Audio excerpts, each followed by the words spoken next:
My name is Jacob Stoops. And I'm Jeff Luella. And you're listening to the Page 2 podcast.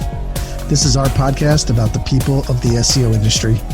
We chronicle the real-life stories, experiences, challenges, and advice from some of the most amazing people in the business. In this week's episode, we talk with Mordy Oberstein, liaison to the SEO community for Wix. We talk about his background as a teacher, why he decided to get out of the education field, and how he got his start in digital marketing. We go into how he landed the job at Rank Ranger and his evolution from marketing and content manager to CMO. We also discuss what was behind his decision to move on and become the SEO community liaison at Wix, and how he is managing to juggle leading and contributing to 3 different podcasts. For our core topic, we talk, guess what? Wix SEO. We tackle why Wix seems to get a bad rap in the SEO community and touch on key features and capabilities. Finally, we answer Twitter questions of the week and award some more Page 2 podcast merchandise. So get your popcorn ready as we tell Mordy's SEO story and have another great roundtable discussion.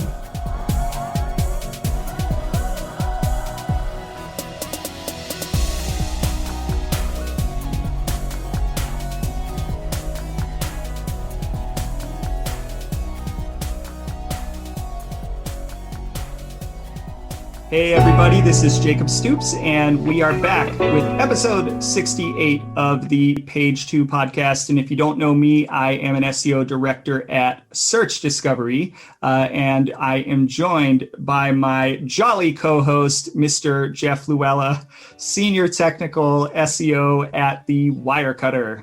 I feel like I'm supposed to go like ho ho ho now, but it's hey howdy. Well, hey. You know what? I should have done that when we were doing Christmas related episodes. Yeah, but it's a little. We're into March. I am in the same shape as Santa. I'll say that.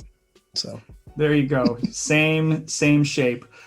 So wanted to bring up an interesting observation that Jeff brought to my attention. And for those of you listening, I'm going to actually share it on the screen because we do both YouTube and audio. But the Page 2 podcast was included in the SEO video show, and I'm bringing it up on screen now. I'm making a really dumb looking face, but Jeff, Jeff looks and like Jeff, I'm doing the Pledge of Allegiance. Yeah, Jeff and Jeff look pretty smart. But yeah, we were, and you can see I'm just playing a little audio. So I did not know that the SEO video show was a show based around kind of pulling in clips from all of the best SEO conversations, and Jeff pointed that out to me. And it's a guy named Paul Andre De Vera, and I've told Paul, if you're listening, one, thank you for pulling us in. We really appreciate it. His channel's got a pretty good subscriber base, so it's always nice to get the exposure. He's got amazing hair. He's got amazing hair. And 3, just thank you for listening. Thank you for just the opportunity. It was really cool to see our clip kind of pulled in. You know, we talked last episode about all of the kind of hard work that goes into the audio editing and the video editing now that we're kind of on YouTube. And it's really cool when you see your work actually kind of pulled in somewhere else. So I just wanted to say thank you. Yeah. And if any of those subscribers want to subscribe to our channel, it would help us beat my 10-year-old daughter's channel, who has 3 times the amount of subscribers as we have right now. We've been holding at, it used to be double, now it's 3 times. We've been holding strong at 47 subscribers, right? So it seems like no matter how much we plug it here, by the way, like and subscribe, please. We're now desperately pleading. Yeah, I don't know if that's going to go. I don't know if that's going to go anywhere. I hit our tipping. My daughter had a competition on her channel and had like 10 people enter her competition. And I'm just like, what the heck? Like, I feel like we're pulling teeth sometimes to get like questions and things like that. And she put out like fill in, she drew a dragon and they had to color it in, and she was going to pick the best one and feature it on her channel. And she had 10 entrances and she's letting it go for like another week. But I was like, that's crazy. I mean, good for her. Apparently nobody wants to see us, Jeff. I think they're just our audience. They like listening to us, but I don't think that they actually want to see our face. So I think message Message received. We get it. So we'll stop asking. One of the other things that we actually have a really great show today. And if you're watching, you can see that I'm wearing a certain hat, which I will probably take off because it is making my head sweat. But I had to wear it in honor of today's guest. So let's go ahead and bring our guest on for today, Mr. Mordy Oberstein, the SEO liaison to all of us from Wix and noted Steelers fan. I'm surprised you introduced me as Wix first and Steelers fan second. I would really like to be introduced as Steelers fan first and Wix second, but thank you. Thank you for having me on. As a Browns fan, I could never, even though the Steelers have been first in the rankings for probably the last 20 to 30 years, in my heart, they're never first. Ouch. I'm sorry. I hurt myself. My ring from my thumb just kind of gave me a cramp. Sorry about that. All of those rings. So as a Browns fan, I have to be honest, it has been pure misery. And I'm gonna stop sharing my screen for a second. As a Browns fan, it has been pure misery to watch the Browns play everybody, but especially the Steelers. And until this season, and if you don't listen to football, like, okay, go ahead and fast forward. I'm gonna do a little football talk. If you don't, until this season, Ben Roethlisberger, for those that don't know him, is the quarterback of the Steelers. He's been there since 2004, so about 17 years now. He was the winningest quarterback in Cleveland Browns Stadium. He's the quarterback for the damn Steelers until this year, which is pathetic. Pathetic. But this year, I will say, was the first year in a long time that the Browns finally have come out on top. And Mordy and I have gone back and forth on Twitter a couple of times. And so without actually communicating, he showed up in his Steelers jersey and I showed up in my Browns hat. And we realized, like, that's pretty funny. Hey, listen, two professional social media trolls right here. In real life, now trolling each other. By the way, you win one damn game. All right, take it easy. Let's not. It's like we get ahead of ourselves. Hey, we don't. Wins for the Browns come around like once or twice a year. So like, and I've been losing for 20 years. So people are just going to have to forgive me if I enjoy this one for a little bit. No, you deserve it. Off season. No, for real. The Browns are really good. I'm actually. I will admit, I am more worried about our own future with our old man quarterback than I am your future. Yeah. Got Mr. Baker Mayfield fresh off of seeing UFOs yesterday, if you haven't seen that story. No, I haven't seen that yet. Oh, he had time to see UFOs between progressive commercials? I love his progressive commercials. Say what you will about him. They're damn funny. They are funny. Love his funny. He's not my favorite player. Yeah. He's not my favorite player. He is, I think, he may or may not be my favorite player. Don't get me wrong. I love me some Baker Mayfield because I just love how brash he is and the leadership that he brings. But probably my favorite player on the team as it stands currently would be Nick Chubb. Oh, because the guy does his job. He does it well. True. Georgia alum. He's a beast. And the guy never talks, right? He doesn't want any credit for anything. He's just very quiet and unassuming. And by the way, he's like the best running back in the NFL. And he doesn't care. He's really good. My favorite player is Myles Garrett on the Browns. Yeah. Because he almost did us the favor of taking out, oh my gosh, it's like my tip of my tongue. Mason Rudolph. Mason Rudolph. Oh gosh. Yeah, that was like a brick. So Mordy, do you have kids by chance? I have 4 boys who I call the fearsome foursome. Okay, yeah. So you've almost got an offensive line. Let me tell you, my son just got into watching football, and he's a fanatic now. Like he's the definition of fan. Just got into watching football probably last year, and like now he's a crazy football fan. Let me tell you how hard it was to explain how to a little kid how somebody like Myles Garrett, who also is the most unassuming person in the world, just went off the rails, and to explain like it's still okay to like Myles, but what he did it literally almost killing poor Mason Rudolph, who I'm sure was culpable. And I say that knowing that he was probably culpable. He just wasn't caught. But you still can't like justify taking a helmet and physically swinging it at somebody. So like as a new football fan, my kid's coming to me going like, Daddy, what happened? And I'm like, how do I explain this to somebody who just started watching football this year? That's almost as bad as my when I have 9-year-old twins. So my wife is from Baltimore, and my mother-in-law is exactly. My mother-in-law convinced one of my 9-year-old twins to be a Ravens fan. Yeah. So nice. I'll sit there and watch games, and he'll be like rubbing it in, like, "Oh, hey, look what happened, huh?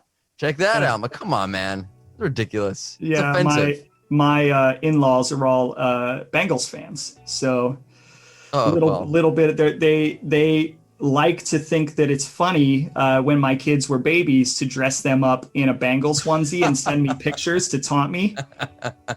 And I literally had to like seriously tell them, if you send that home, I will throw it away. I just want you to know, like, you're bad when you feel threatened by the Bengals. Yes. Exactly. Right. Well, yeah, exactly. Yes.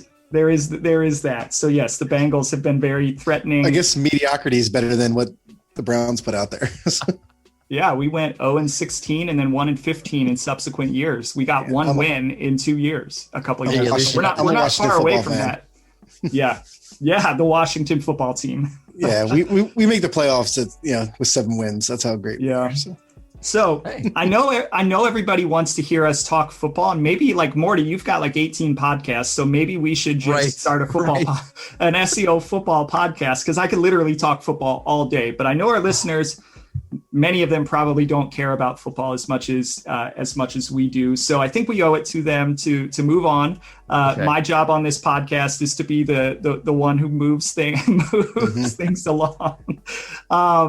Anyways, as we move things along, before we kind of jump into the episode, on a bit of a serious note, we want to make sure that we continue to promote Hamlet Batista and the GoFundMe efforts. So now, granted, it has certainly slowed down, but the effort by the search community, and I'm assuming also people outside of the search community, to raise money in the event of his passing, it is his family's time of need. So I would implore you, if you have the means to do so, please donate to Hamlet. He was an amazing influence on the industry. We will probably continue to promote this until it either closes or to the end of the season, but we will talk about Hamlet, who was a guest on this show earlier this season, maybe until we decide to end the podcast. That is how impactful he was as a thought leader in the community, and that is the impact that he had on us just in our brief interactions with him. He was such a nice guy, and quite honestly, hearing of his passing now a couple of months ago, it was a shock, total shock, man. It was completely unexpected and incredibly unfortunate, not just for the search community, but for a family to lose a father. There's really not too much that I can say. Like, that's just never going to be okay for in their family. Again, that's going to be a giant void. So if you have the means to do so, please help them in their time of need. Now, like I said, the search community has already raised $63,000 out of a $100,000 goal. So that is an amazing life raft. But even $63,000 will not make up for the void that is going to be left behind by his passing. So I know that I'm trying to put eloquent words to a really shitty situation, and I'm going to continue to try to put those eloquent words to this shitty situation, but I'm probably not even doing it justice. I know that there are a lot of people that were a lot closer to Hamlet than we were, and I know that they're probably hurting a lot more. So we just want to continue to bring that up and bring it forward. The other thing that we want to bring forward, and again, we're showing it up on screen, for those of you that are watching on YouTube, for those of you that are listening, we want to promote his company, Rank Sense, right? So there have been probably now 2 to 3 demos that have been available to kind of a group of SEOs who had expressed interest. And I would encourage everybody who is listening, give this product a try, right? If you're on the agency side, especially, your biggest problem is implementation, right?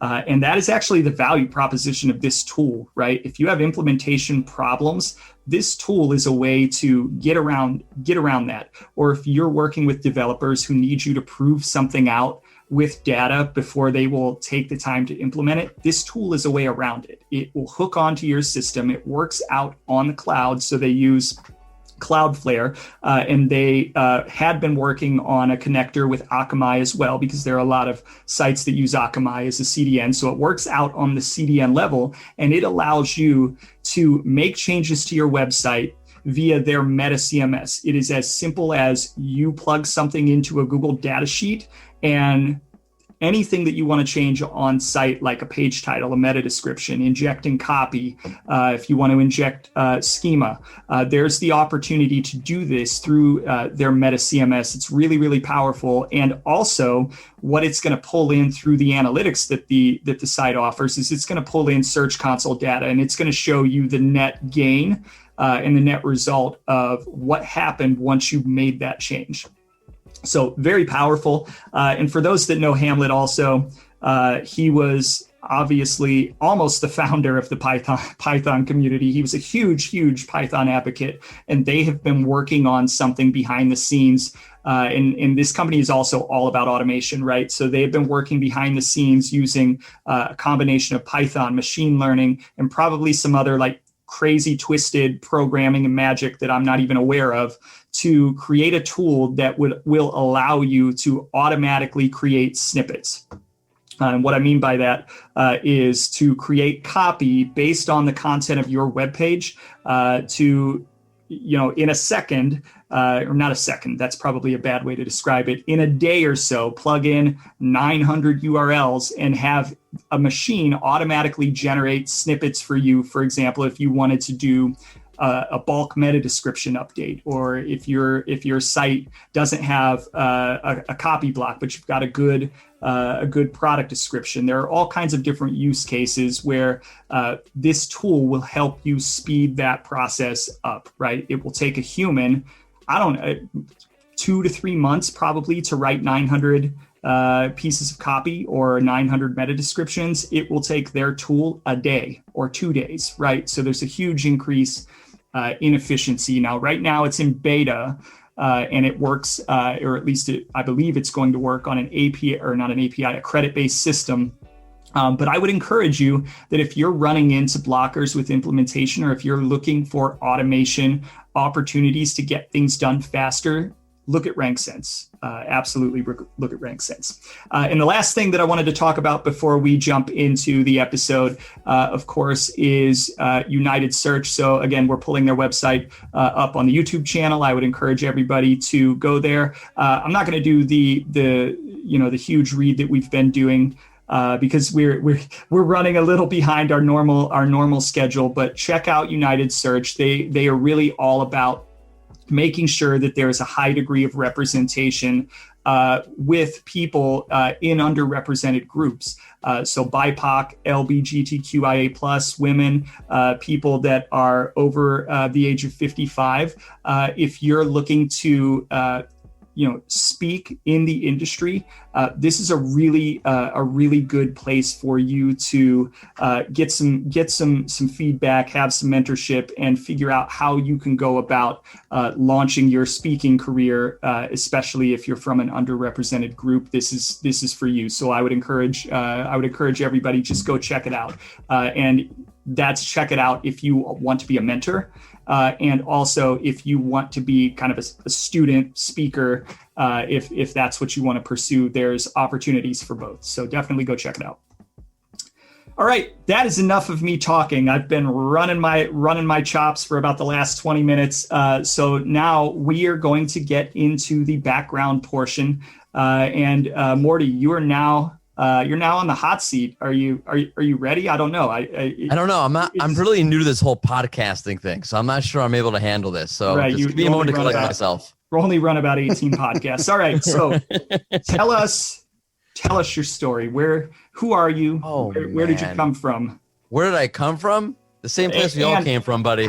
Okay. Let's not go back to the moment of conception, but let's start with what did your career look like just before you got into SEO? I might have done some sleuthing, so I might know a little. Oh boy. Okay. So I have to be accurate then. I can't make this up. Great. Thanks. I was working way back. I worked for a property management company in New York. I hated that. Although it was a good job, and there were things I was good at it, and it was a good job. It just wasn't my personality thing. I always wanted to be a teacher. And I got married, and my wife was still in nursing school, so I wasn't going to go back and get my master's because somebody had to work so we could eat. So I stayed at my property management job, and lo and behold, just kept moving up the ladder. So, hey, the money was good. I'll just stay until the crash in 2008. Does that make sense? Wow, it was a long time ago already. And I lasted like 2 or 3 years after that, but that was like real burnout time. I'm like, you know what? I'm done with this. I need a break. We had twins. At this point, we were expecting twins. And I applied to do Teach for America, which is basically they'll throw you into a classroom somewhere to help underprivileged children. And lo and behold, they threw me to Baltimore, which is where my wife is from. So that kind of works. We moved down to Baltimore. I taught for about 2.5, 3 years. And then we moved to Israel. And I started working for an educational software company. That kind of made sense because I was a teacher. And also really good at writing. I was always been very, very good at writing. When I was in grad school, and they would, here, you have to write a 50-page paper. People are like, oh, I'm like, yes, I love 50-page papers. It's the 3-page papers I have a hard time with. And I started doing creating curriculums and teacher resources for this educational software company. But I ended up being one of the only native English speakers. And they were revamping their whole social media presence and their online presence and their website. And they came to me, hey, Mordy, would you mind writing web content for us and social media content for us? I'm like, sure, I love writing, except I don't know what to do with a web page. It's not exactly an essay. It's not exactly a teacher manual. So I started really getting into, I'm very much into if I have a new task at hand to figure out hey, let me dive into this full throttle. And I stumbled upon SEO and I really took to it. I got really into it. All right, so we can do this, we can do that. And it wasn't even the technical things. It was more page structure, all these kind of the content side of SEO really spoke to me. And one thing led to another thing. And I ended up, I was 2 years after this, maybe a year and a half even, I'm at Rank Ranger, which is an SEO software company, doing content writing for them and doing content strategy and SEO content strategy. And one thing led to another. Oh, that's where I got hey, you guys have massive amounts of data that I can play with. I also like doing studies and data and all that kind of stuff. That was perfect. I was a kid in a candy store for a long time. Until lo and behold, they promoted me to be the CMO, which was, I don't know what they were thinking, but God bless them. They gave me that role and it seemed to have worked out well. And that is my SEO career until 7 months ago when I started at Wix. I was at Rank Ranger for about 5 years. And now I am the SEO liaison at Wix. That's my SEO career in a nutshell. So my wife was a teacher. We've talked about that. I wouldn't say often, but we have covered it, right? Teaching is not an easy profession, especially today. There are many stories that I could tell about some of her bad days as a teacher, and she loves it. God bless her, and God bless people like you that want to take on that responsibility because it's difficult. You work on the weekends, you work all the time, you put so much into your kids, and there are just different challenges that go into grade level, that go into curriculum, that go into where you're actually teaching. My wife spent a lot of time in Columbus, Ohio, inner city, and now she's at a suburb, and there are still problems. It's just the problems change in terms of the nature of those problems. So it's not an easy gig by any stretch. I don't know, what was your experience? It was the most rewarding. I still think of myself as an educator. I just now I educate about SEO. It's the most rewarding, but the hardest thing I've ever done in my entire life. It's exhausting. I don't think I've ever felt so tired in my life after coming home and teaching. And to be honest with you, it wasn't the kid. I mean, they were not the easiest group of kids. But that really wasn't the problem for me. Like we were cool. I was very cool with the kids. It's the system was so screwed up. I've never seen anything like in my entire life. It's like literally you're like, okay, it's like funny story.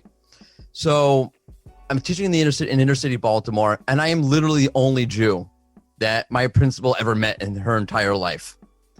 And my last name is Oberstein, and she's in front of the whole school talking about Albert Einstein, except she didn't really know who he was. She's the principal of a school. And she's like, all right, how do I pronounce this? Well, the Jew that I know, his name is Oberstein, and this guy's name looks like that. There's an ein in front of it, so it must be Einstein. She's talking about, like, this is an educator. I guess I'm like, yeah, Albert Einstein one time said, are you freaking kidding me? It's crazy. Einstein. Albert Einstein. But so when I was in grad school, there was actually a study that I read that as part of like some class, I don't know what it was about, that talked about like the corruption in Baltimore City and how principals end up getting to be principals based upon like their networking and not about like the fact that they don't even know how to pronounce Albert Einstein. And I literally saw this in front of my eyes like on a daily basis. And like the ridiculous things you have. I was a teacher who'd be like, yeah, screw this. Like, I'm just gonna do what I want to do. Cause like, what's the worst that happens? You fire me? Like, oh, let's go back to my old career. Like, all right. And the ridiculous like hoops and nonsense that have nothing to do with helping these kids.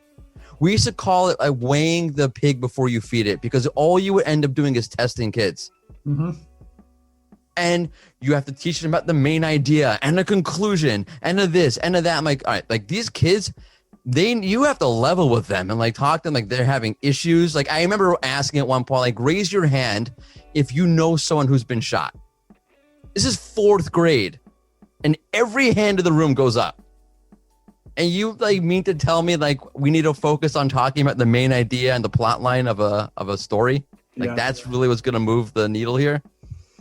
Yeah, that is very similar to the experience of my wife.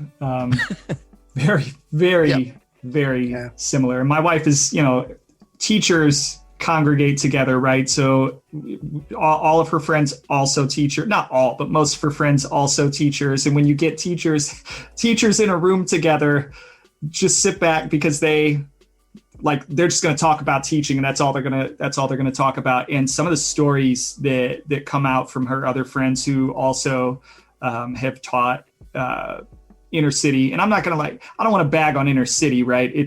It comes with its own challenges, but they're just like that. It's a lot of the bureaucracy and not getting down to the heart of like what's really going on in the lives of these children, and it's how does that impact their ability to learn and progress in education and society, right?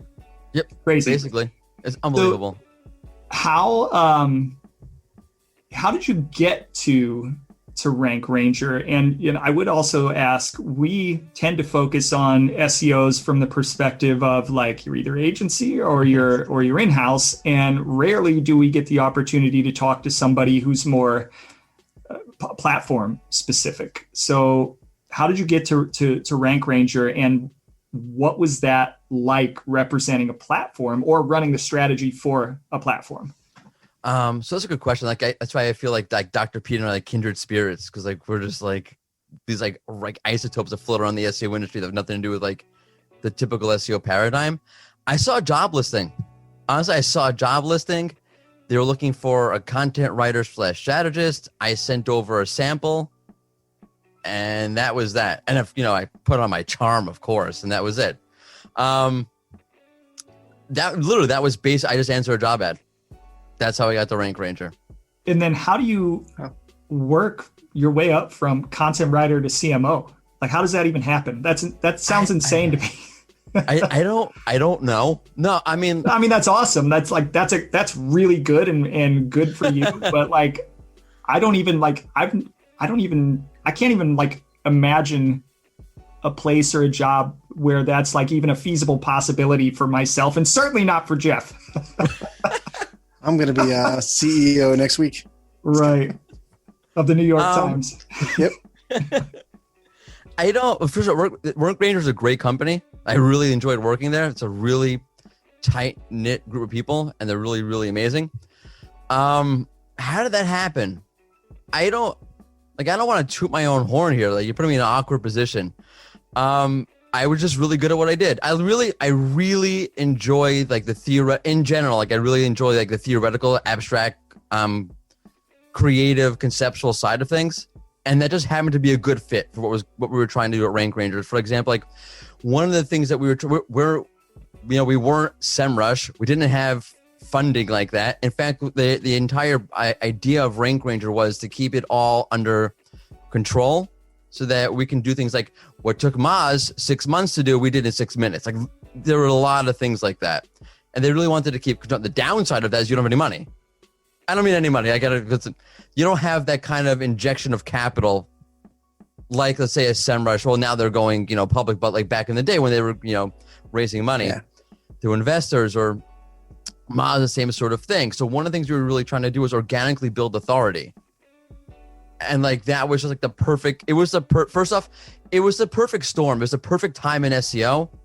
There was just when the SERP started to really morph and get dominated by SERP features, and that was happening, and Rank Brain just came out, and you sort of had a shift in SEO towards like the things that I enjoyed doing anyway, the things that like spoke to me, and you had this big data set of data, and the possibilities were really endless. I remember like sitting down in a meeting, like guys, why don't we just break up all of these keywords? Let's take an enormous chunk of these keywords, break them up into verticals like health, finance, retail, and then track the algorithm and just compare dates. Like, what was volatility like on this date versus that day? What happened? Which niches were hit? Then I'm like, hey, why don't we just look at the page? Like, there's like so many things you can do here.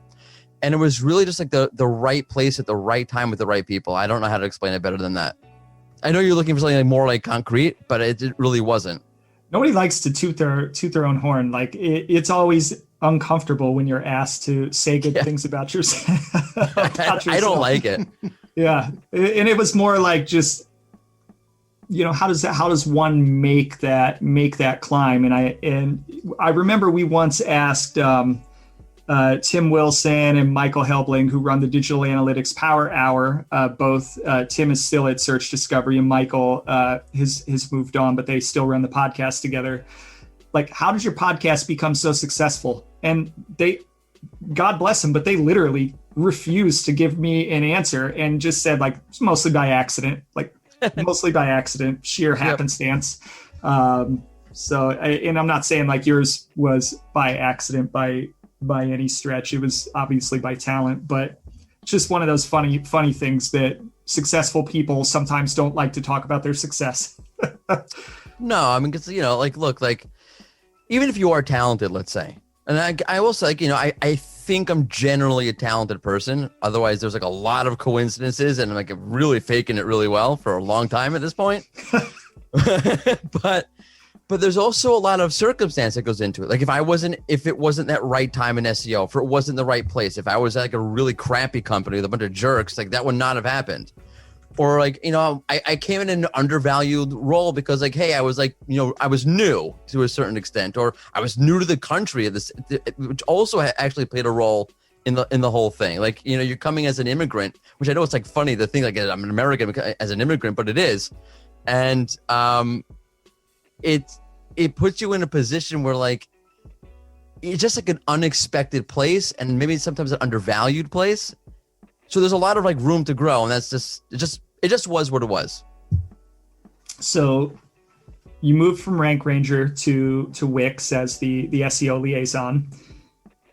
I don't know, how is your you see what John Mueller and there are other liaisons, like you've got Tim Sulo at Ahrefs, and there are certainly others that I'm failing to remember off the top of my head right now. But like there is a lot of pressure that comes probably with that. Probably, I would imagine that just given the reputation that Wix has had in the past, that there's a lot of like shit that comes with that. Like, what is that? What, you know, or not shit, but basically saying like, no, this is something that's just not true anymore. You're thinking about it the wrong way, or this was an old version. Like, what is that? You know, what has that experience been like for you?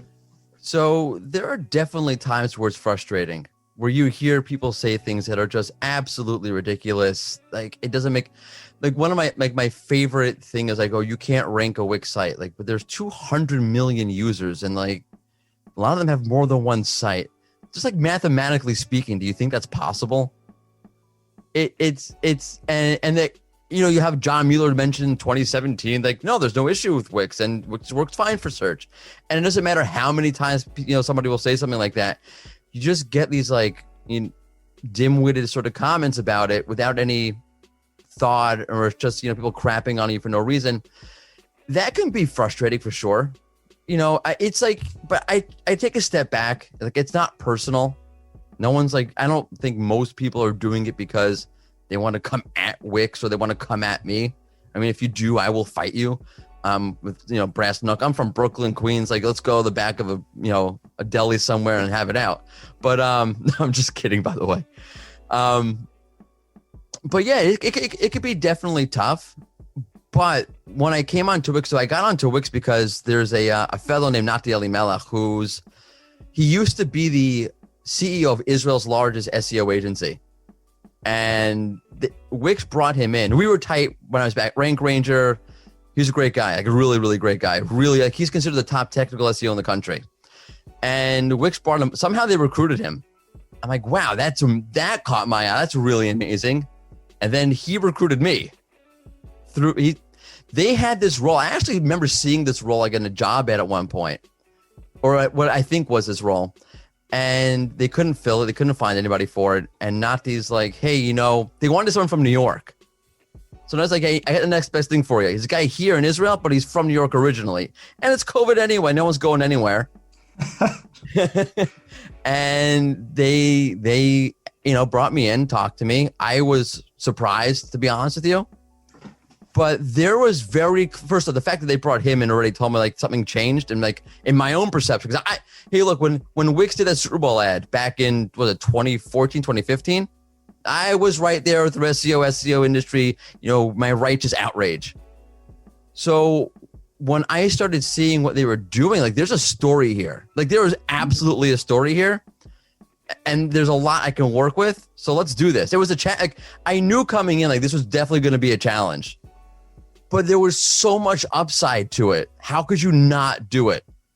Like, how could I not take it? There's such an opportunity here to like create like a real shift with like, so it's almost like a gift. Mm-hmm. Like, I put it in a place where, God bless, like, I have an opportunity to make like a seismic shift in the perception of like a major element within the SEO industry. Yeah, that's crazy. It seems like a really cool role, and it's very different from your traditional like SEO person. Very different, but really, really kind of a unique opportunity. And I think Wix is on this, you know, it's the same idea as, like, not the same idea, but closing up with Shopify and things. And any of those platforms, I think, get the same treatment from the SEO like industry, right? It's just like, hey, I can't update every single piece of this software, so it must be terrible because I can't go in there and you know, change the way I'm doing my database calls. So it's not meant for that. If that's what you're doing, then there's Magento, or there's WordPress, or there's another thing that's out there. So this is not meant for you. So it's, again, but for anyone that I worked on, like, freelance side, that wanted to build a website, and it's like, I'm not going to build them anything custom because it's like, I don't have time to build anything custom, but I don't want to train and support. So it's like, here's a Wix site. Let's get it up there and teach them the interface of it. And then, you know, they can go out and do their own things. And at that point, they're not necessarily worried about SEO yet, but when they do, I know it's like all these companies are now in good hands. I used to work for a big platform it was a company called GSI Commerce, and we had a huge e-commerce platform. Though it wasn't like B2C or where like consumers can use it themselves. We were B2B. It was all the same issues. Like I couldn't get things done on that platform that I wanted to, and I worked for the company. So like half the time was me like begging engineers to implement canonical tags or like, hey, it would be cool, a sitemap, and like get those type of things. And we got things going, which was great. But it's great to have people on the inside like that know their stuff and are really planning to grow it. And is it going to be perfect?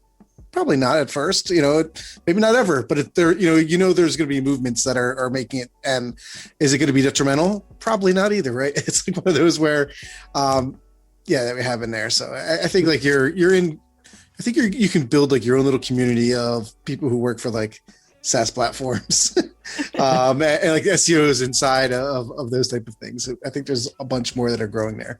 And let me tell you about these other so-called really SEO-friendly platforms, right? Those platforms keep me having a job because like they are like your Demandware, your Salesforce, any other freaking Magento. Like we just did a review internally here of all of the different SEO features that come out of the box with those platforms. And let me tell you, it is not impressive, right? And every freaking replatform or migration project I work on, you damn well better believe I've got to like work with the developers to freaking customize things because the platform is total garbage, right? So if Wix or another platform makes it easier for somebody who doesn't know how to code to set up a website, and if it has even a bare minimum of SEO function, as long as it's not making your site completely unindexable, like that's a win. That's a win, right? It's better than many so-called enterprise platforms that exist out there. So, but that's really the whole. Like I don't know if you saw this, John Mueller. There's a whole conversation. Somebody wanted to do a test with the Wix versus a WordPress site, and John jumped in and said, "Hey, you should like actually like put the full effort into the site." And that sort of like went down the rabbit hole of John saying, yeah, look, like the CMSs, like they take care of a lot of the technical side of SEO, and they do it pretty well these days. And so if you just want to, and it's true by when he said, and like seeing a lot of sites, like this is what I do. He said like the real issue is the content, that businesses really don't know what to do with the content. And I see this all the time. Hire yourself some content writers, or maybe get a consultant or a strat, whatever it is, and create that content and go with it and run. And like to your point before about the customization, I had somebody tell me, you're not really customizable unless you can access the servers. Like, do you really want to lock yourself out of your site? Like, all right, hey, go ahead. But it like people don't really. It's like almost like a psychological thing. You don't have to be Freud to figure it out. Like, oh, I can't fully customize the HTML. I can't do something. Well, then it must be bad. Yeah, but like there's a ton that you can do. Like you want to edit your your headers in at scale. Like Wix totally, like if you wanted to, if you like you were talking about RankSense before, and like I'm not like trying to say Wix competes with RankSense at all, but like in a similar vein, if you wanted to theoretically say, you know what, like I don't like really want to write meta descriptions. I have my product descriptions. So hey Wix, can I just pull in all of my product descriptions and make them my meta? Yeah, like one click you can do that. You want to edit your robot.txt file? Yes, I mean that's actually it's totally possible. Like there's like you want to add schema, go ahead, add schema. We create, and also like people don't realize like it's not a bad thing that the platform sometimes does something for you. Like it could actually save you time when like when the Google updated the currency requirements for events. Mm-hmm. Right, so if you had a paid event, you had to add the currency property. So that was already in or out of the box markup. Like Wix users literally had to do absolutely freaking nothing. It was there. Now, like if you want to add like specific properties and it's not in our out of the box markup, you have to use a dev tool that we have to override it. Blah blah blah. Okay, fine, I get that. I mean, it's possible to do, and that's something by the way, that's like something like we get like. I think the CMSs in general, I mean, I can speak for Wix, and I think like you see Shopify brought in Kevin Indig, they have Cami Jenkins. Like I think they get it also. Like we need to make the platform work for SEO. So like we'll try to do things out of the box for our users, and then we'll try to give you the customization that you want. Like so if you don't want to if you're an SEO doesn't want to have to use a dev tool to override the out of the box markup, so that's something we're working on. Like we get it, and I don't think we'll ever be perfect. But I don't think like that's like no one's perfect. I think it makes like perfect is a moving target. Yeah, I mean that to me is like the story like that sold me on. Like they were very serious about like fixing and improving and evolving and blah blah blah. That sold me when I came on. And it's never gonna. And is it for every site? No. Is WordPress for every site? Is Magento? Like, would you put like an entrepreneur wants to create a website? I'm not talking about like a nice size website. Would you give them Magento to work with? Yeah. No. So like different strokes for different folks. Yeah. So we're almost burying the lead here. So I was gonna say we've already moved on. So yeah, right. No. So we definitely want to talk about Wix SEO strategy, capabilities, myths. I have one more question to ask. It would be a real miss on our part if we didn't ask about your 18 different podcasts. So as a podcast, our last episode, which is yet to be released at this point, we talked about the art of podcasting, what all goes into it. So I would ask a little bit about that, with you. I don't think we have to go down the entire rabbit hole, but you run SEO Rant, you run Behind SEOs, and you're a contributor for Edge of the Web Radio, which is has a pretty huge audience at this point. So how did those come about? What's it like to be responsible for producing that much digital content? 'Cause that's a lot. It pays to have a big mouth. Let's be honest. That's the gift of gab. Right? It started at Rank Ranger. So we had the In Search SEO podcast. Mm-hmm. We were trying to, I just like I'm a teacher, right? I like talking.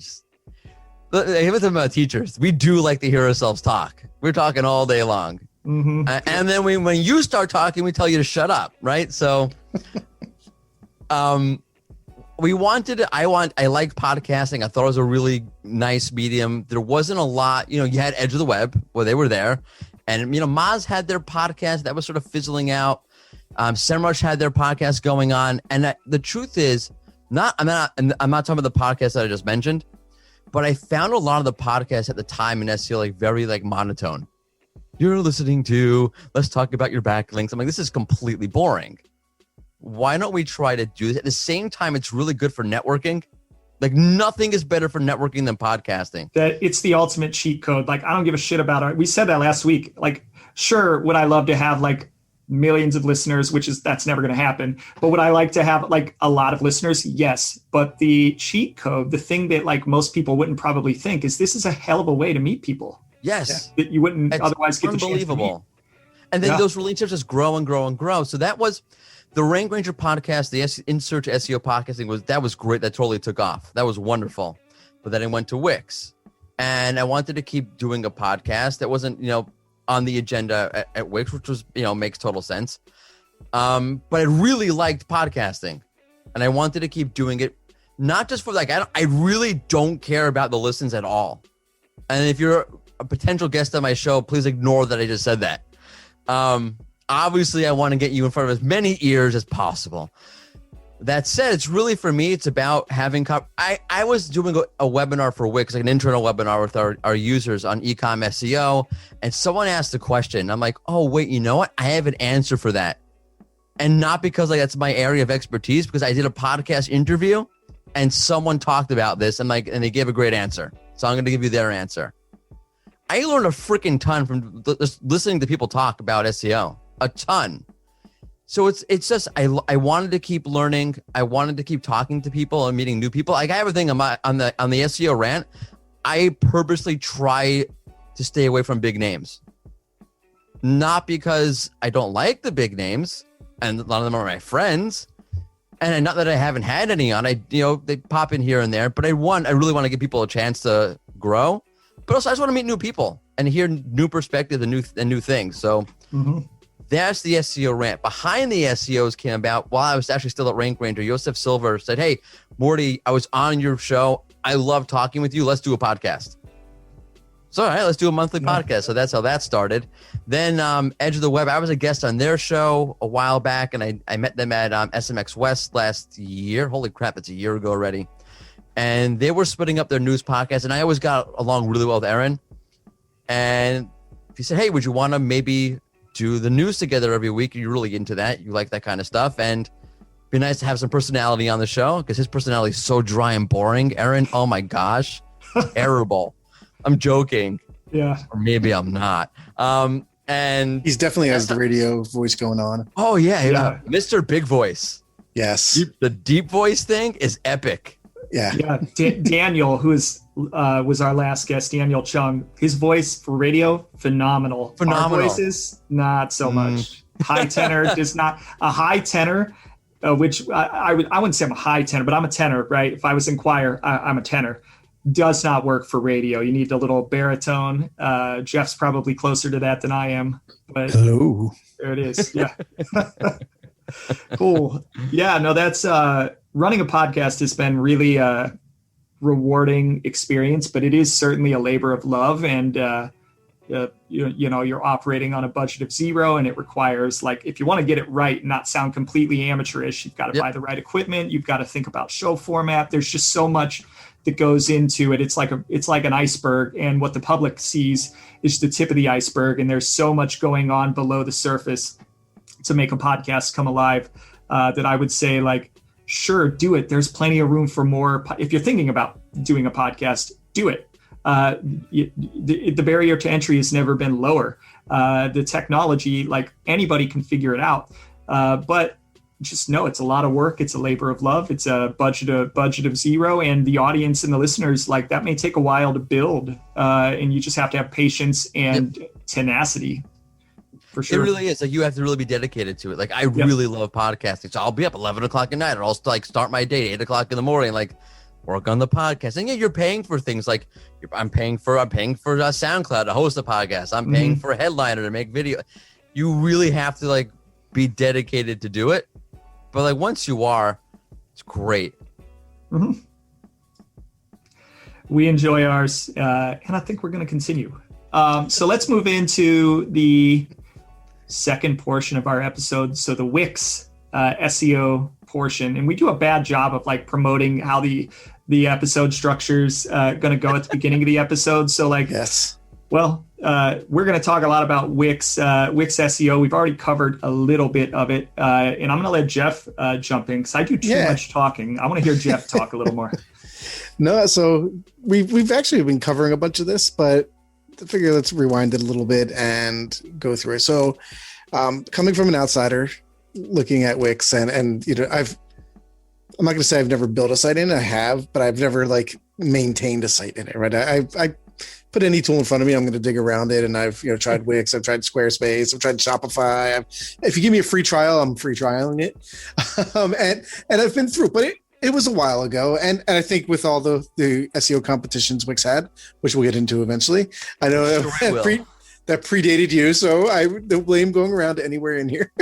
But it's one of those where, like, you think of a tool like that and you think it's kind of stiff and you can't do a lot of things with it, right? So what are some of let's scratch that all out, right? And let's just go into, like, what are some of the great things that Wix can do? Because going through the site, I would say if you would have asked me before this conversation if Wix could do certain things, I would probably say no. And now I'm going, without even looking on the site. Now looking on the site, I'm like, oh, wow, I didn't know I could, like, put my own schema inside of Wix. It's like, so things, just reading the site's changing my mind. And I, like I said, I haven't used it in a couple of years. So I wanted to kind of go through and see, like, what are some of the cool things that we can, like, shut some of these SEOs up that say Wix stinks. And let's go through and show them some of the tools that we have, because going through your list, I feel there's a bunch of good ones that people might not know about. So yeah, there's a lot. I mean, there's a lot that's been done in the last year and a half. And the thing is that people, like you're saying, haven't touched Wix since, Wix was Flash 10 years ago.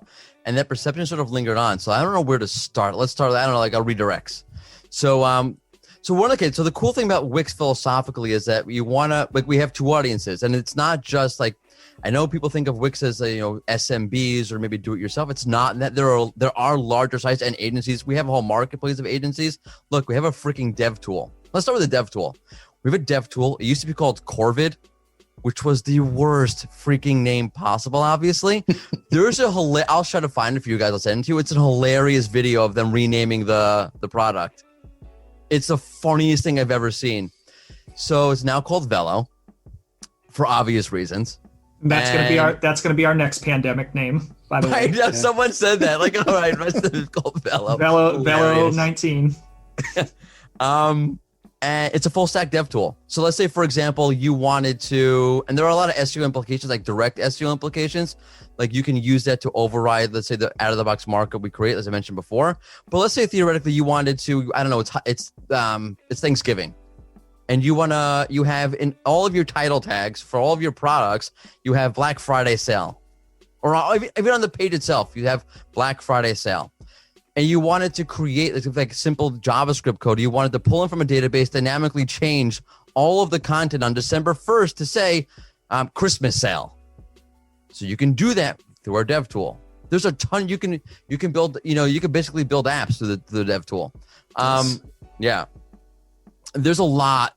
Even that, like I am not proficient enough to actually use the dev tool to do something like that. But because I'm not a developer, but there are developers who are using Wix to do this kind of thing, and that's just like a blow your mind kind of moment. Like Wix has developers and they're using a dev tool, like a full stack dev tool. Okay, but on the SEO side, we try to, because we have multiple audiences, so we'll try to do things to protect and to give freedom. So redirects is a really good case. So it's really easy to do redirects. You can even bulk redirect if it follows the same path, and then we'll tell you if there are any errors, and then we'll tell you if there are any redirect loops, and then you can bulk upload up to 500 redirects at a time through a CSV. We have a template you can use, makes it really simple, and then we do the same thing. We'll tell you again if there are errors or if there are redirect loops. I'm trying to run through the basics. Edit robot.txt, like full capabilities, but you also have if you screw it up, we have an easy reset the default button. That's good. Yeah. Because you don't want to screw that up. Yeah, you don't want to screw that up. Schema, you can add schema to all of your static pages. You can currently add one markup per static page, but we're working on adding, it's currently in development right now, is one of the things we're working on, is being able to add more than one markup to your static pages. For your dynamic pages, let's say bookings, products, events, that kind of thing. So we create out-of-the-box markup, but again, you can override that with the dev tool, but we're working on making that easier to do out of the editor itself. Sitemaps, we can talk about sitemaps really quickly. So you can edit your sitemap with Wix, but what we do is we create sitemaps per page type. So your blog, your products, each get a different sitemap. We create a separate sitemap once you hit 10,000 URLs. We are currently rolling out, literally as we speak. We won't include things that follow, or follow no index, or URLs that are behind a gate, that sort of things. We're currently working on adding images and then video after that, and then a multilingual sitemap. So we're making the sitemap really smart for you. That's great. I'm trying to think. There's automatic page caching through the CDN. I see you can look at your log files, which is something I never thought you would be able to do. That's coming. That was it showed up on my dashboard one day, and there's this whole log file analysis. It's awesome. Coming out soon. I love things about dev, because they'll say all right, next week, and then it's 2-3 weeks later. Yeah. But it's right there. We just released Google My Business. We have an official integration with Google. You can import your listings or create a new listing and then manage it right out of Wix. You can reply to reviews. You can't answer the Q&A or create Google posts yet, but those are things that we're obviously looking at doing. Where else? I mean, there's what are SEO patterns? Okay, so patterns are really cool. That's what I mentioned before. So that's basically being able to bulk edit your tags. So anything from an OG tag, theoretically, to a canonical tag, which I'm trying to find a use case for that. But let's say title tags. So again, if you have, let's say, an event, you have a paid event, you wanted to add the price of the event to your title tag. So you just slide in the variable that says price. Yeah. And then if you change the price on the page, so obviously we'll dynamically change the title tags for you. So a good use case for that is if you've got, I work with a client that has a lot of locations, and they want their titles and meta, it's not currently unique. So that's a good way to create unique value if you've got, for example, like a lot of like physical locations where you need to have unique values. Yep. And that's a problem that the dynamic, I call it concatenation schema, but it's, dynamic variables that you pull in from the database. Yeah. That's one of the variables is location, right? So you can add a custom variable if you wanted to, but like just, this one is just like, that. I don't know if that'll work dynamically from the page if you change the content, but theoretically here, if you change the location, you add in the variable that we have there for you. So then the title tag is updated also.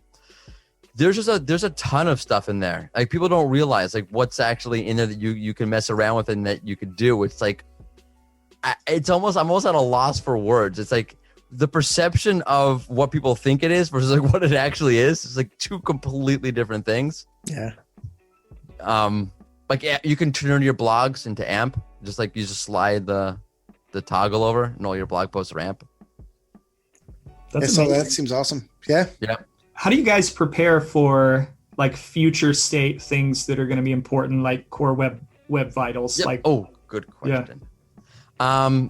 So let's say it could be anything from core web vitals. So let's say web stories is something that we've had conversations about. I'm not saying we're doing anything with web stories, but so one is there's two things. One is we'll look at trends, what's going on, what's changing, what's evolving, and there's a whole team of SEOs. There's the technical SEO team. There's our own growth team. There's our own SEO team working on the Wix. So like there's various groups of SEOs at Wix, and all of us kind of get together and talk about this.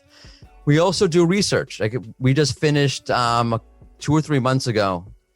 Our product team spoke with, I don't know, 20, 30 SEOs about their workflows, about what's important to them, what they want to see.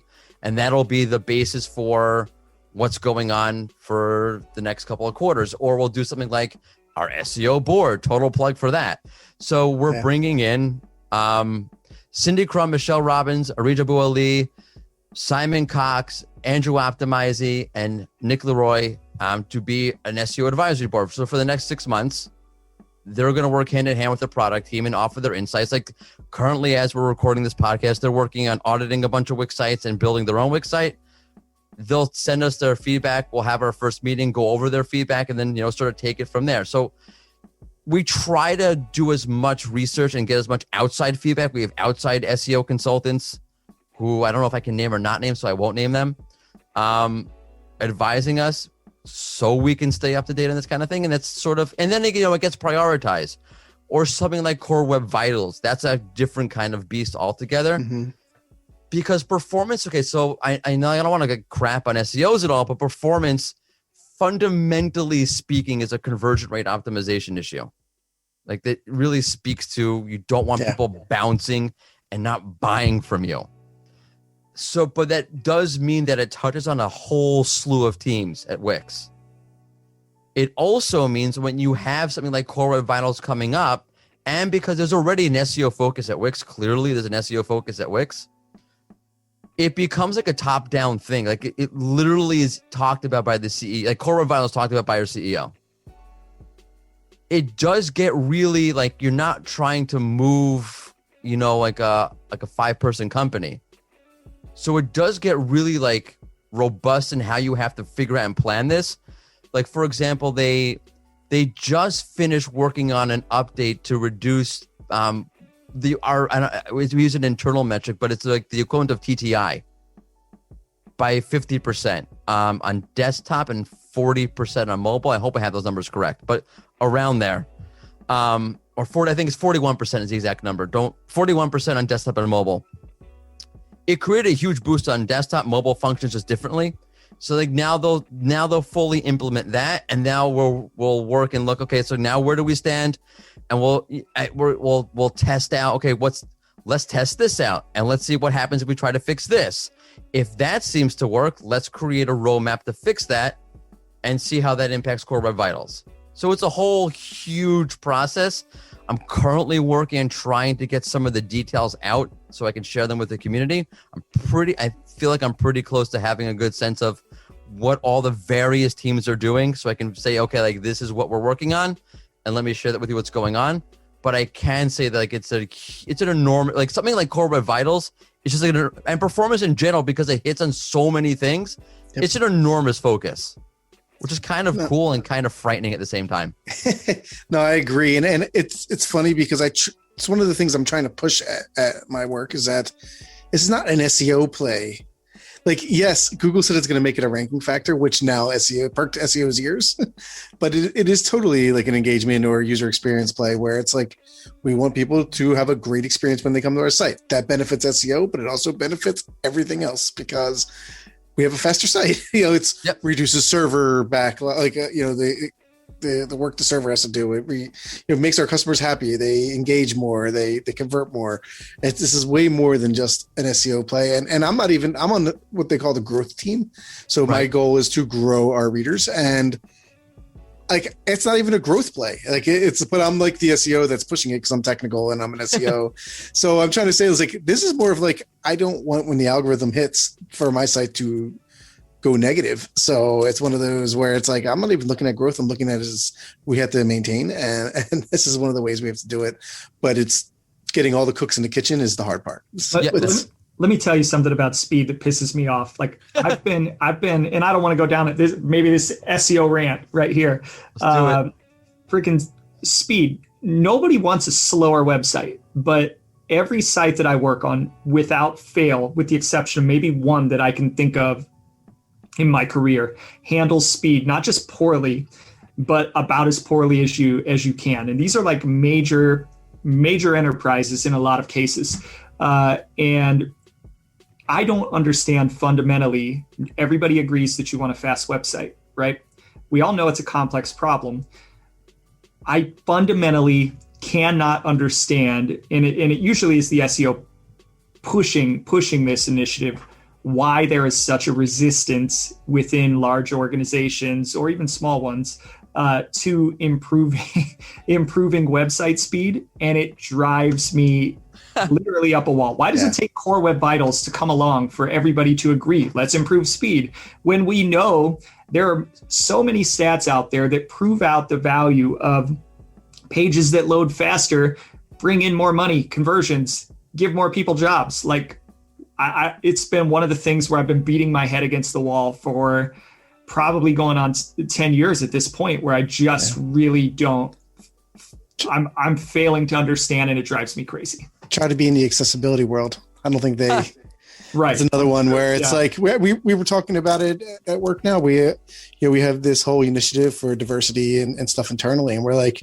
our site's not even fully accessible yet. So that's some of the things, like if you want to talk about inclusion, this is part of that we have to do. So we've really been talking about that internally too, where it's something, what got me into SEO. I was an accessibility advocate, building very accessible sites for pharmaceutical companies, and they didn't want to pay. And the SEO team's like, well, everything you're doing works great for SEO, so come over to SEO. So it's kind of how I got into SEO. It's true. It's the same. I was talking to someone on my SEO rant podcast, Jess James. So she was talking about accessibility. I'm like, I should really check out my site to make sure it's accessible. I had no idea that there was even SEO accessibility settings in Wix. I'm like, all right, let me run an audit. And I'm like, sure enough, stupid things like the contrast of certain buttons on my site were just totally not readable if you had a visual impairment.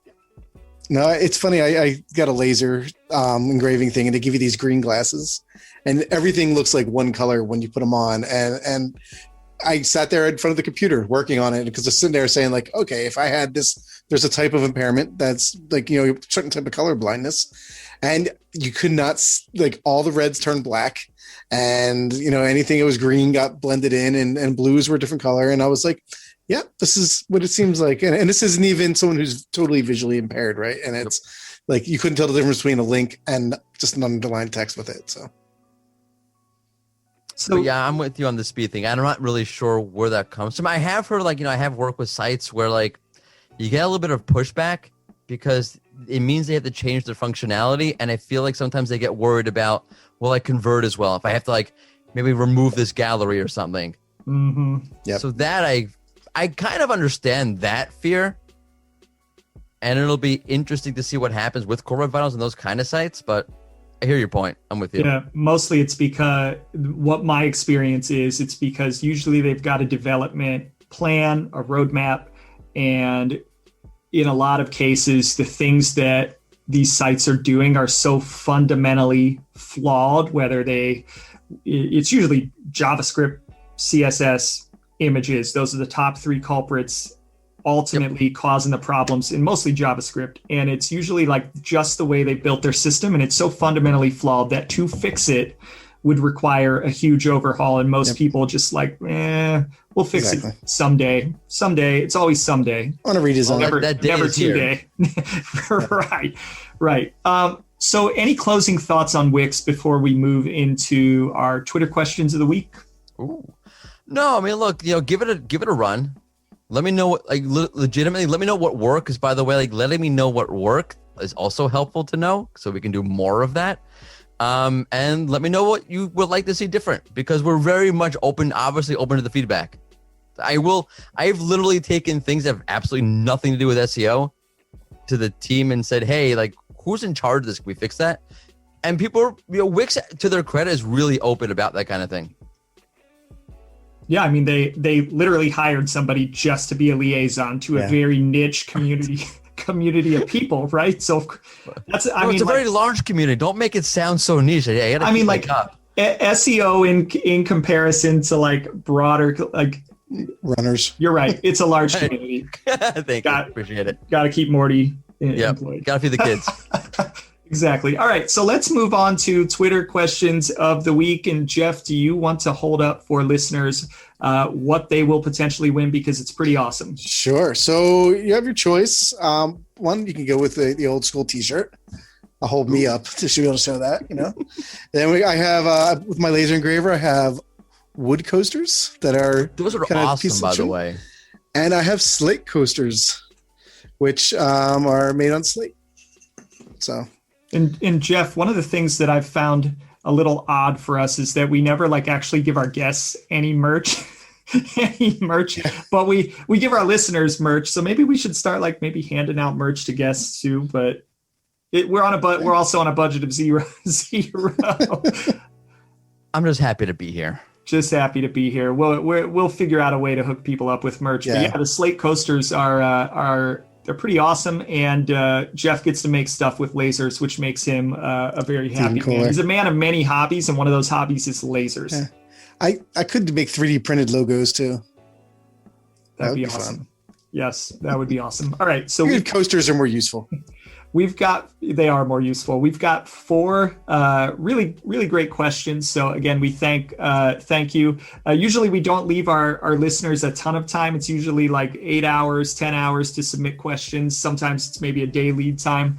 But our listeners always seem to come through with some really insightful questions. So at the end of this, Mordy is going to pick the winner, whoever asked the best question, and we will give you your choice of which Page 2 podcast merchandise you would like us to send you.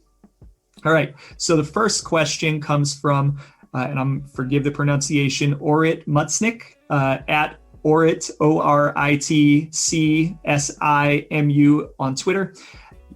Yes, I'd like to ask, she said merch. I'm sorry. I'm totally butchering this because I think this was an intentional. I am not merch. This was an intentional mistype in her tweet. So yes, I'd like to ask merch, ... I mean, Mordy, how does his day-to-day look like, or what does his day-to-day look like, and how does he combine internal and external Wix advocacy work? My day?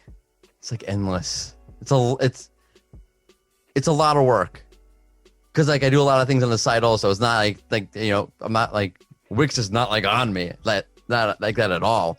It's really busy. I have a lot going on. It's hard to balance everything, and then I have the family. Internal. What was the second part of the question? I have totally botched that. So how do you combine? Or I'll probably just rephrase it. What is the percentage of time you spend on internal versus external Wix advocacy? Okay. Depends what's going on. Sometimes it could be very heavy internally, advocating for what's going on or advocating for a change. Because you have to remember, people don't necessarily know about SEO. So you're trying to tell them what's going on and what's happening and trying to show them why it's important. Then you're trying to convince them why they need to change. And it's usually it's not just, I am the SEO advocate, whatever. There's a lot of people with me doing the same thing. So we have, it's a really healthy and generally productive conversation of just trying to educate people what's going on and people trying to balance out their time. Externally, that can also get really heavy. So again, like it ebbs and flows. Sometime, lately it's been a lot going on. So sometimes it's both at one time, which makes my life really fun. But I enjoy it. Like I really do enjoy the whole thing. So it's a labor of love. Yeah. Good question. So there's never a week where it's just 50-50. No, I don't like, it's not really like that. It really, there's always a lot going on. I don't know how to percentage it, whatever you want. Divvy it up. That's the word I'm looking for. I don't know how to divvy it up. It's all one thing. I was once at a Neil Young concert. Somebody yells out, "All your songs sound the same." And Neil Young goes, "It's all one song." There you go. That's a great analogy. Yep. So second question comes from our first guest of the season, which was Mr. Jairus Mitchell at An Internet Robot on Twitter. What would your entrance music be if you were, and he's using a Southern accent here, or a wrestler, which to everybody else means a wrestler, like WWE? Okay, I can go cliche. I can say Immigrant Song, Zeppelin. And which wrestler was that? Oh, I have to pick a wrestler? Oh, no, I was thinking. Oh, I took it as what would my song be? All right, just yeah. a narcissist. So I don't know. You're from New York, so like you're usually wrestlers are walking in to fight about something. So you're walking in to fight somebody or about something. What would your theme music be? Oh, if I'm from New York, so obviously New York state of mind, that gets me pumped up. If I want to fight somebody, I just turn on Billy Joel. Yes, Billy Joel is the first person I think about when it comes to when I'm ready to fight somebody. Yep. After that, Bob Dylan. If you're asking me which wrestler, dude, what was Hulk Hogan's theme music? I don't remember. I don't know the name, but it was something like Real American, like I am a real American. So obviously I know the song. I don't know what the name is, but yeah. Yeah, either that or whatever Ultimate Warrior was juicing on. Ultimate Warrior, good wrestler. Oh, that's a bad analogy. I didn't mean it like that. He was juicing on a lot of stuff. He was juicing on something. Yeah. And from what I understand, there was not just one Ultimate Warrior. It was many people. There's two. Yeah. There's two. But then he went back to the original one, I think. Yeah. All right. So we could do an entire episode also on 1980s wrestling, but we won't do it. The third question comes from probably one of the best names I've ever seen from a question submitter, Jetlear Azari. At Jetlear Izari on Twitter. How do you do link building for boring topics? Do you do a lot of link building yourself? I hate link building. Okay. I'm the worst person to ask about this. First off, I'm not a spammy kind of person, so I don't do anything black hat, and I don't like doing link outreach. Like I'm not a very salesy kind of person. Yeah. Like it's not my thing. First off, okay, I'll give you an answer. All right, good question. Is there an answer? There is no boring topic. First off, if it's boring, then why are you writing about it? Exactly. Right? It's interesting to somebody, so just find that group of yo-yos that's really interesting to them, whatever. I remember asking Garrett French about this on a podcast I once did. So let's say you're a gas station, you have a website. Like, what are you going to write about and get links from? It's like, there's tons of things, like the average, time it takes to get to work in the morning for your local station, the average gas price over the past month, whatever it is. Plenty of things. Get creative. Yeah. Get creative. And our last question comes from Theodore Bigby at Theodore Bigby on Twitter. Who had the idea of forming the Wix advisory board, and was it difficult to get it going internally and externally with the possibility people might reject you for fear of being flamed? That's an excellent question. That's a very good question. Wow. Ironically, that was a very much mutual idea. I came with a plan when I came in, and it was on there, and they had a plan, and it was also on there. It was called different thing, but it was very much like the same idea. So that was literally like, hey, it's on your plan, it's on my plan. That should be the first thing we do. Was it hard? No. It's pretty painless. I'm very charismatic. No, I had true criteria for the board. It was a very simple rubric. You had to be really intelligent and a really great SEO, and you couldn't be a jackass. In how do you, I guess, necessarily know, other than people's public facing reputations, whether or not they're intelligent and or a jackass? Because there are some people that have really sound reputations in the industry that in practice aren't very actually good. And Jeff and I've talked about not a lot, but some of those people. And then there are some people that like have a good reputation that maybe like slime balls behind the scenes, right? So Which how do you know? One of your prior guests are we talking about? Actually, none. I'm joking, Those particular guests, which will stay just between me and Jeff, are not allowed on the show. Not allowed on the show. There's a black book. I knew everybody. I had a personal experience with everybody before I invited them onto the board. So it wasn't like Good answer. I knew you from Twitter. Let's pay you to come onto the board and promote you and have you impact our product. It was like, all right, like I had to sort of have some sort of relationship with you. Yeah, and I'm not knocking the list. The list was actually a lot of great people. Many of them have actually been guests on this show. So maybe you just selected. And we do tons of vetting. Okay, so now you found me out. I try to have this like whole like real answer, but the answer is I just listened to the podcast and like, hey, there you go. That was a good interview. Cool. All right. So 4 questions. We've got Orit for the internal and external percentage of Wix advocacy work. We've got Jairus with wrestling. We've got Jetlear with link building, and Theodore with the Wix advisory board. So who's the winner? Who had the best question? I got one winner? Just one. Yes. Oh, man. There can only be one. There can only. Ooh, I like Highlander. Good reference. Good reference. Okay, so let's like do this quickly. Not the wrestling question. It's either the board or Reed's question. Let's go with the Reed. All right, Orit, All right. You are the winner. And we're going to reach out to you. You're going to get your choice of a t-shirt or one of these amazing lasered coasters. So we will be reaching out very soon to send it your way. Everybody else, thank you so much for submitting questions. Keep submitting them. We do allow multiple time winners. There have been people that have won more than once, and we like sending out the merch. And if you're a winner, definitely take a picture of yourself with your merch once you get it. We'd love to see the pictures as well. All right, Jeff, you want to take us to the end of the episode? Sure. So we ask all our guests this one final question. It's, what word of advice would you give a person just getting into SEO? Buy links. All right. No, I'm just joking. What word of good advice would you give? Oh, good advice. Sorry.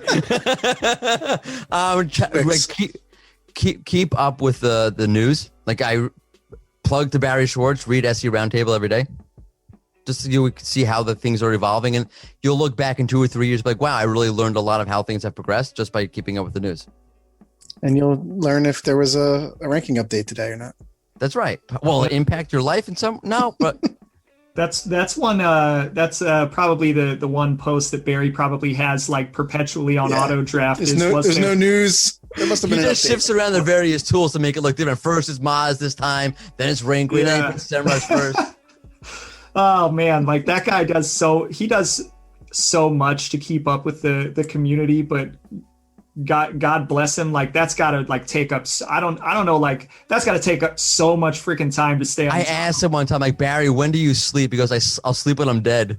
Yeah. Yep. That's about it. We got to have Barry on sometime. That'd be pretty cool because like he's become like the de facto kind of like the Walter Cronkite, I would say, of the SEO industry with respect to like how he produces news. And he's a very trusted source. He's got all the connections, the plugins, he's on the inside. So not on the inside, not like Danny Sullivan, going from search engine land to literally being at Google, but he's got a lot of great connections, and God bless him. That dude produces a ton of content. Yeah. Anyways, so Mordy, where can people find you? On Twitter. You can find me on Twitter. In case you haven't noticed. Yeah, Twitter a Twitter. Plug your podcast as well. Oh, sure. So it's my handle's at Mordy Oberstein. It's my name with the @ sign in front of it. Really easy to figure that out if you know how to spell Mordy and Oberstein. That's not as easy. But you can check out the SEO rants, the SEOrant.com or at SEO rant on Twitter, behindtheseos.com, at behind SEOs, and the edge of the web if you don't know where that is, so I can't help you.